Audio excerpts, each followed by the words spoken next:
Good afternoon. This is Akashvani and I'm Anuja Kumar with the Midday News.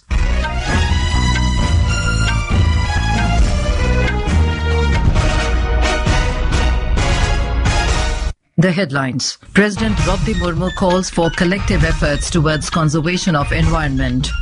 At least 17 Maoists killed in an encounter with security forces in Sukma district of Chhattisgarh.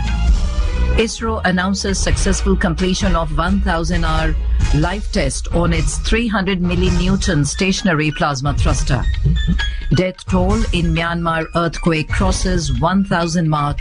India sends first tranche of humanitarian aid to the quake-hit country. 2 more to be sent soon. And in IPL Cricket, Gujarat Titans to take on Mumbai Indians in Ahmedabad this evening.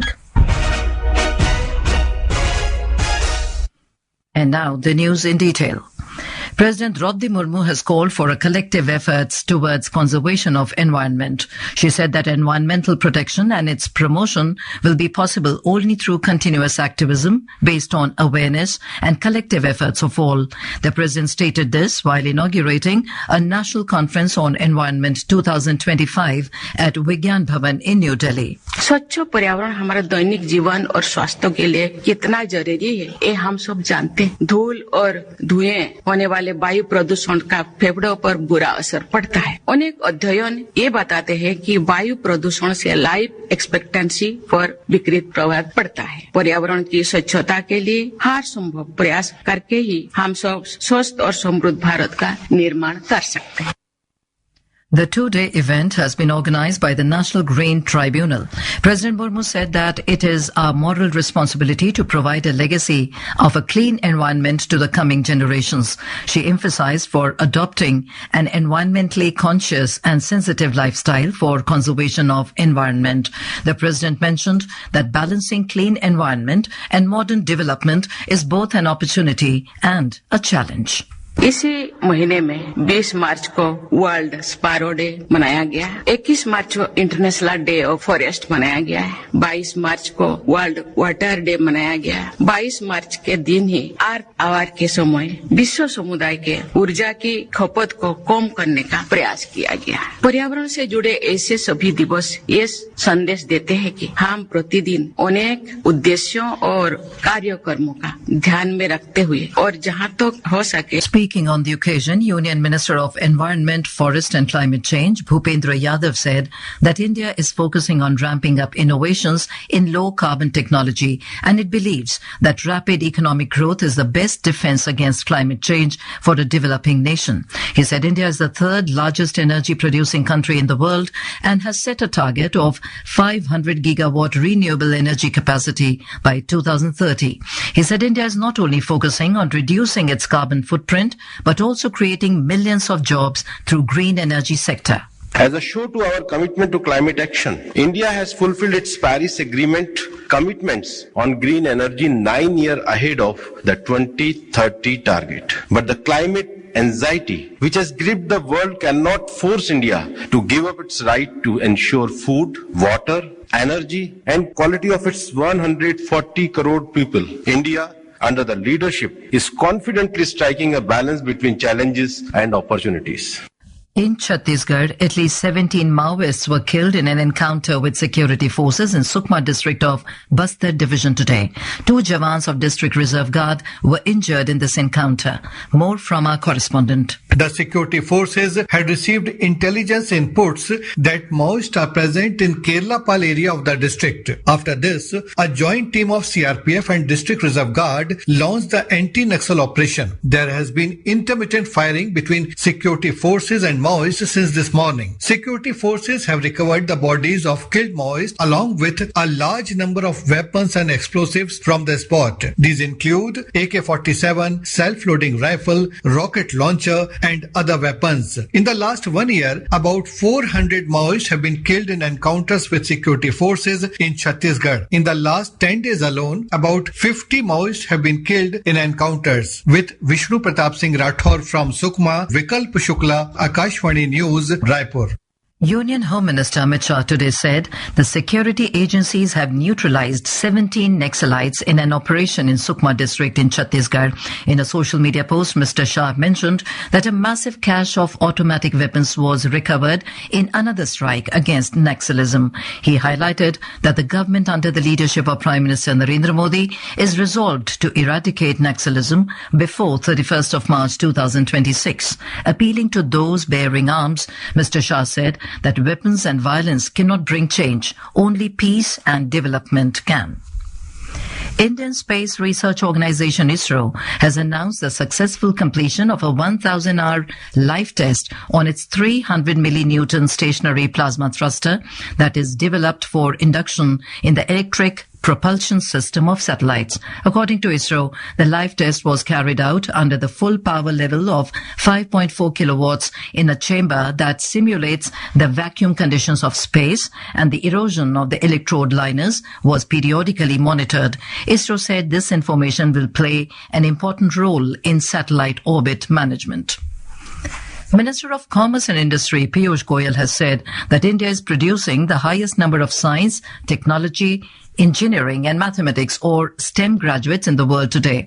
Addressing the plenary session of Union International Day Advocate in New Delhi, Mr. Goyal mentioned that the country has an average age of 28.3 years, which makes it one of the youngest among other nations. There are several other very compelling reasons which make India a candidate to become a global manufacturing hub. Most of all, I would say, is our young population, the demographic dividend that India offers. We have average age of 28.3 years, making us one of the youngest large nation and expected to continue to be young for almost 3 decades.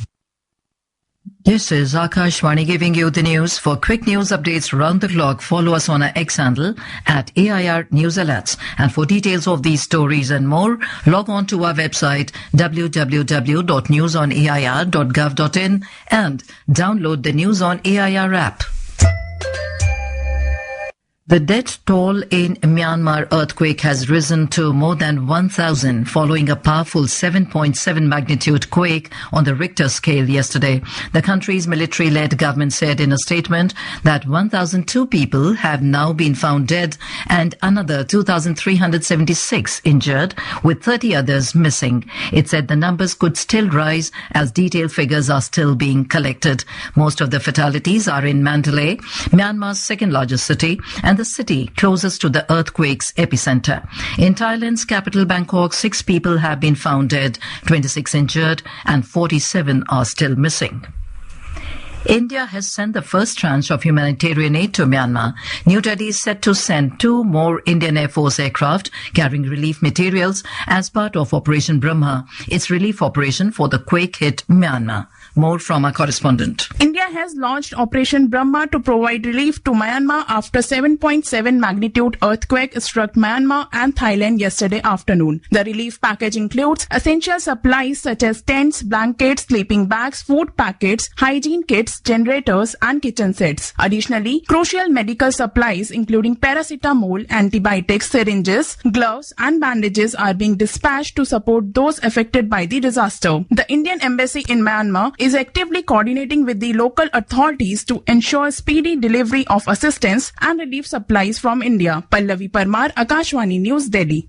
Prime Minister Narendra Modi spoke with Senior General Min Aung Hlaing of Myanmar over the phone following the devastating earthquake. In a social media post, Mr. Modi said he conveyed his deep condolences at the loss of lives in the disaster. He affirmed that as a close friend and neighbor, India stands in solidarity with the people of Myanmar during this difficult hour. Mr. Modi also mentioned that disaster relief materials, humanitarian assistance, search and rescue teams are being expeditiously dispatched to the affected areas as part of Operation Brahma. Prime Minister Narendra Modi will share his thoughts with the people of the country and abroad in the Mann Ki Baat program on Akashvani at 11 a.m. tomorrow.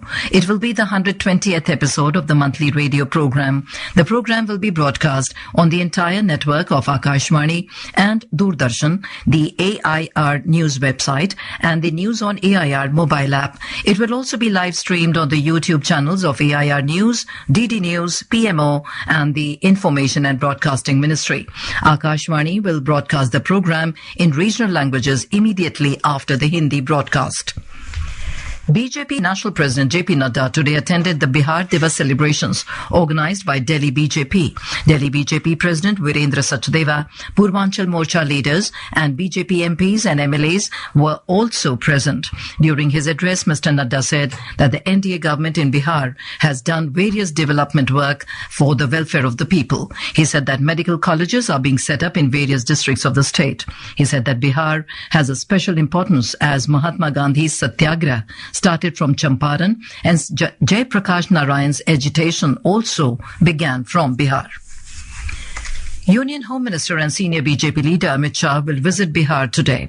During the two-day visit, Mr. Shah will attend several programs, including a public meeting at Gopalganj and a state-level cooperative conclave in Patna. After reaching Patna, Mr. Shah will hold a meeting with party leaders, including Lok Sabha and Rajya Sabha MPs, MLAs, MLCs, and other elected representatives this evening. He will also hold a meeting with the State Core Committee of the BJP.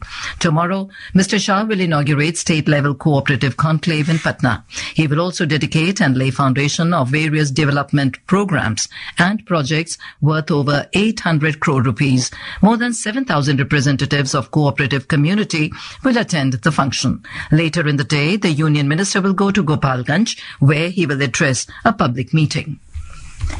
Indian High Commissioner to Bangladesh, Pranay Verma, called on the Chief of the Army Staff, General Upendra Dwivedi, in New Delhi yesterday and discussed a range of geostrategic issues. They exchanged views on issues of mutual interest, focusing on strengthening bilateral defense cooperation, enhancing military collaboration, and exploring avenues for joint initiatives for strengthening regional security. Odisha is going through extreme heat wave conditions with the temperature likely to go up by 2 to 3 degrees Celsius over the next 2 days. A yellow warning has been issued by the India Meteorological Department, or IMD, for 6 districts of the state, including Jharsuguda, Sambalpur, Sonpur, Baud, Bolangir and Kalahandi for the next 2 days. The IMD said the rise in humidity and shift in wind direction can trigger rainfall in certain districts of interior Odisha on the 2nd and 3rd of next month. Jharsuguda in western Odisha has reported the maximum temperature at 43 degrees Celsius, while capital city Bhubaneswar recorded a maximum temperature of 40.2 degrees Celsius in the last 24 hours. People have been warned not to go out during peak time of the day from 11 in the morning till 3 in the afternoon. At least 4 people have been killed and another 19 injured in a mass Russian drone attack on the central Ukrainian city of Dnipro late last night. According to reports, Russia sent more than 20 drones on the city and that most of them were shot down. A restaurant complex and several residential buildings were ablaze after the attack. Images and videos later emerged showing firefighters tackling large fires, engulfing the hit buildings and other debris scattered on the city streets. However, Russian military has not commented on the issue. On to sports. In the IPL Cricket Indian Premier League, Gujarat Titans will clash with Mumbai Indians in Ahmedabad this evening. The match will begin at 7:30 p.m. Both teams are looking to bounce back after losing their opening matches. Gujarat lost to Punjab Kings by 11 runs, while Mumbai was defeated by Chennai Super Kings by 4 wickets. Last night, Royal Challengers Bengaluru defeated Chennai Super Kings by 50 runs in Chennai. In table tennis, India's Manav Thakkar created history by becoming the first Indian to qualify for the final 8 of a WTT Star Contender event. He defeated Andre Berthelmeyer of Germany 3-2 in the men's singles quarterfinal at the WTT Star Contender in Chennai today. And now, before we end the bulletin, the headlines once again. President Droupadi Murmu calls for collective efforts towards conservation of environment.